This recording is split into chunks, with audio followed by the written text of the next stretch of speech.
Do you recall the first time that you saw a film and were conscious of the impression it was making on you? Well, I think it was probably in the 46 or 47, as has been noted before, I guess, and, having had serious asthma since the age of 2.5 or 3. My parents were very protective.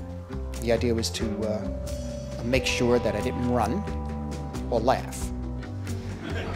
And sure enough, it was a problem, so the only thing probably pretty much they could do for me was to keep an eye on me, school, and primarily the movie theaters.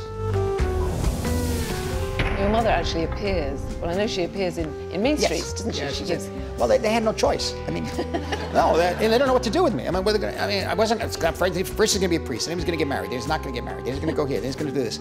Now he is married, now he's not.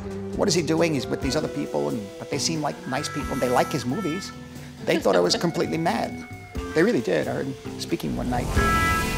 We're going to push on to Taxi Driver. Well, we thought for a while making the film a black and white video because we just couldn't get the money for it. And the only improvisation, there were a couple of improvs in it. One of them is in the mirror. He said, "You're talking to me," and we started doing the business with the gun, which is scripted. Which, oh, come on, got you, whatever. He's doing that with his face, and he suddenly got into a rhythm. Particularly, "Are you talking to me?" And I remember saying, "Again." And I'm not saying that I told him to say it again, but I kept on asking. What we often do is just have the actor repeat it.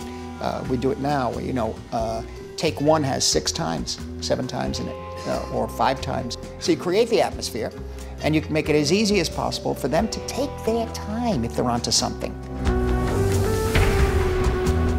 What I do is I'm able to express myself, for better or for worse, in visual images, in narrative cinema. That's what I do. I've done other things. I wish I could play music and compose music. I wish I could paint. Writing would be extraordinary. I don't do it. And when I do that, or because I do that, or that is what is around me, I look at films. Well, it's been an absolute pleasure listening. Thank you. Sorry to talk too fast. No, not at all. Thank you very much.